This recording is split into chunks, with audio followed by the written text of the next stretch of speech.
Hello everybody, welcome to Focus 1, Creating and Maintaining Relationships with Students.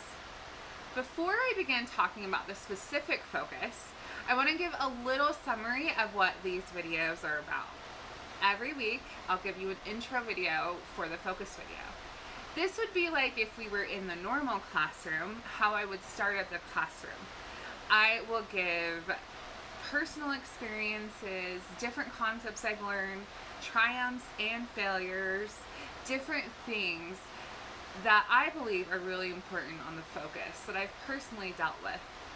Because when we make the different focuses personal, we're not just thinking of this in like a way to be able to get this PD done and check it off so that we can be able to have our IPLPs all ready for next year. When we connect it to ourselves, we're able to really decide how we're going to improve our classes next year and improve ourselves as teachers. Something I've always said is that the moment I decide to stop improving as a teacher and stop growing is the moment they might as well throw me a retirement party. So I'm going to be giving a lot of my professional experiences and stories and things that I've learned along the way. And I hope that while you listen to them, you're able to connect them to things that you've learned, and then it gets you into the mindset as you study the focus of what you're already doing good, but also the things you'd like to improve. As I said, the focus of this week is creating and maintaining relationships with students. I would like to begin by telling you about my first year class.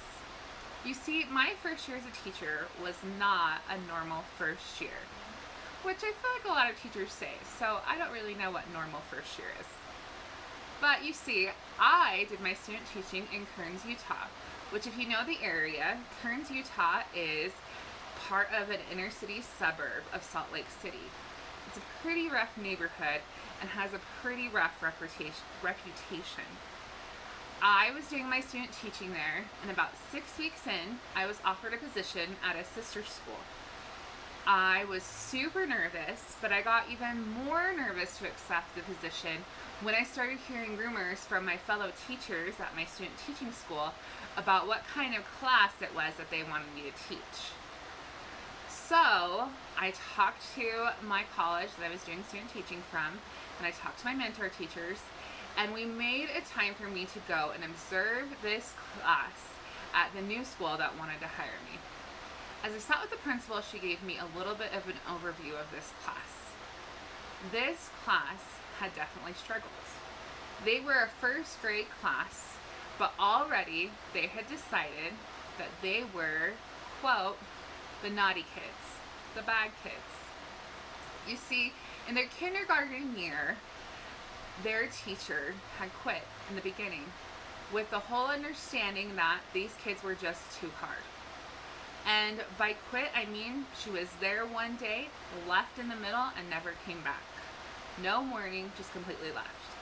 In this school, there was only 2 teachers per grade level. So the majority of the class had been through that in kindergarten. Then in first grade, a first year teacher who was only experienced in pretty well-off cities came to teach this really rough neighborhood with children from very low-income poverty families and a lot of issues. And again, children that already had one teacher quit on them. Within 6 weeks, this teacher also just quit. So 2 years in a row, this class had had teachers quit on them. For the past month, they had been with substitute teachers, but in this district, a substitute teacher could only teach 4 days a week. And so they'd had very inconsistent substitute teachers. They'd had multiple teachers this year with them. And they'd kind of given up on teachers in general. So after I talked to the principal, I followed the class back to their classroom from lunch, and I sat and observed them. From the moment I watched them, I knew they were my kids. I don't know if you've ever felt that. Just looking at a kid coming up from a next grade, or when you first meet them, you just know that this kid is someone that you need to teach. Well, that's how I felt about the whole class. But as I felt that, I was extremely terrified because as I was watching them, I observed them quack like ducks down the hallway, and not even walk down the hallway, but more run in a whole group mob type of procedure. I watched them completely ignore the substitute as she gave them directions. I watched them all talking as she was talking, and they were talking about all sorts of different things. I watched who you could definitely tell were best friends sitting by each other, causing all sorts of havoc. I watched them get up whenever they felt like it. I watched them stand on desks and dance on top of the desks. I watched the substitute try to control them with yelling and different things like that, but they had no interest in listening to her. So needless to say, after watching that, I knew this class was what I needed to teach, but I was also terrified. So remember, I'd only done 6 weeks of student teaching. Well, I was hired to teach this class, and I felt really strongly I needed to help them. However, it was a really rough time. I remember sitting on the first day just bawling my eyes out because I just couldn't imagine how in the world I was supposed to help this class. 2 weeks in, we were having a conversation and they said, "Miss Hansen, it's okay. You don't need to try with us. We know we're the naughty kids. We know we're the bad kids. And we know that no matter what you try, you're just going to leave us like everybody else." These are first graders, remember. They were only 7 years old, but they had already given up on themselves. They had given up on the fact that any teacher was going to be able to stay with them, that any teacher would believe in them. They had just decided that they were a hard group of students, and so they acted accordingly. Well, that didn't set well with me. You see, I come from a family that is amazing. I have amazing parents. But all growing up, my parents taught me the value of the words that we say to ourselves. And they taught me the value of the words we say to people that we care about. And so I started working with a class on really changing their opinion of who they were. But also, I worked really hard on getting them to trust me as a teacher. Now, that didn't mean I went all Miss Frizzle and it was happiness and rainbows every day. I had extremely high expectations for this group. And we redid things daily until they were able to do things at my satisfaction.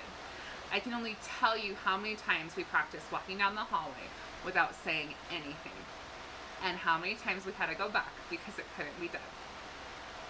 However, those really high expectations, I would always tell the kids why I had those high expectations.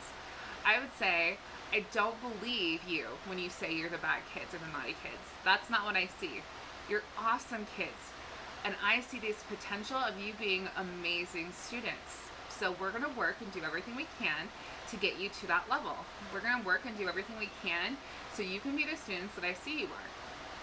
And so I had these really high expectations for them, but I also daily would tell them what I knew about them and how I felt about them. And I would always try to say really positive things about them. There were so many times we stopped our lessons so that we could have a mini SEL lesson and talk about being able to look at ourselves positively and talk about how to change our mindset so that we could be able to know that we were great people. We would sit down and I would say something I admired about each one of the students. Every day I made sure to tell them that I cared about them and that I believed in them and that I wasn't going anywhere. In fact, I didn't have a sub until 5 months in because I was determined to show them that I was going to be there and that I was a consistent adult in their life. It was a really long and hard process, and definitely it wasn't just all of a sudden a miracle. By the end of the year, I still had kids that struggled. By the end of the year, I had 7 different children on behavior contracts where they checked in with the school psychologist and social worker. And by the end of the year, we still were seeing behaviors that I have no idea where they came from. But by the end of the year, they were able to say things like, "You know what, we can do hard things. Miss Hansen believes in me. I believe in me. You know what, today was a bad day, but tomorrow is going to be even better. You know what, we can be great kids. Miss Hansen didn't leave us. She believes in us." I started getting hugs from these kids, which was like a huge obstacle to overcome. I started to have these kids be people that sat in assemblies quietly, that walked in the hallway quietly, that showed respect and talked to adults with respect. I started to have children that started to respect each other and started to believe in themselves and others. And all this came from me being willing to create a relationship with all the students.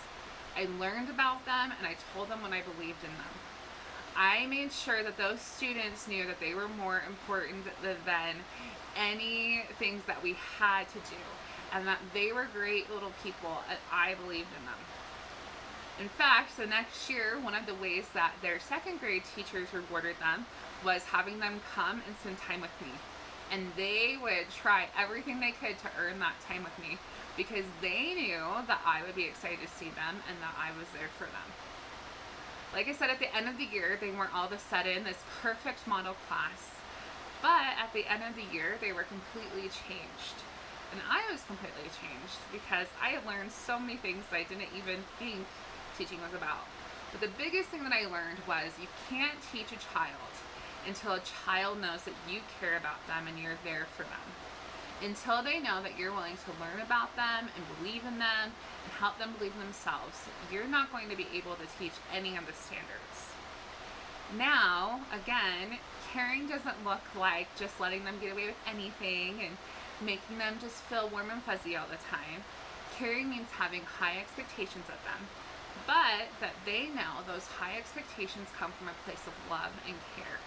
Because you see who they really are and you see that you love them enough to help them make the correct decisions and to help them be beautiful little people and beautiful little citizens so that they can be able to really learn, but also help their fellow classmates be able to be in a learning situation. So I hope that as you look at this focus, you look at ways that you can be able to create and maintain relationships with your students that are positive. Because when a teacher has a class that knows that they care about, that the teacher cares about them, amazing, wonderful things will happen. Happy studying!